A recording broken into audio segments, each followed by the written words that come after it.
ধর্ম দিয়ে আপনি রাজনীতিকে শাসন করতে চাইবেন, এটা তো ভাই হয় না।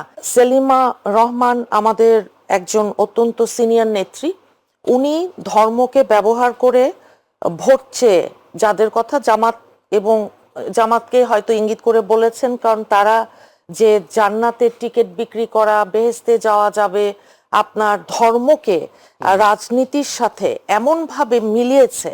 ধর্ম আর রাজনীতি দুটো যে সম্পূর্ণ ভিন্ন জিনিস। ধর্ম দিয়ে আপনি রাজনীতিকে শাসন করতে চাইবেন, এটা তো ভাই হয় না। ধর্ম আমার অত্যন্ত প্রিয়, আমার মনের প্রাণের জিনিস, অত্যন্ত পার্সোনাল ধর্ম। আর রাজনীতিটা কি? আপনার একটা আদর্শ, যে আপনি একটা রাজনৈতিক চিন্তা ভাবনা, কোনো দল গোষ্ঠী শ্রেণী, আপনি তাকে প্রতিনিধিত্ব করছেন, সাপোর্ট করছেন, সমর্থন করছেন। জি। এখন আপনি জানেন যে জামাত গত 17 বছর আমাদের সাথে, বিএনপির সাথে ছিল জোটবদ্ধ।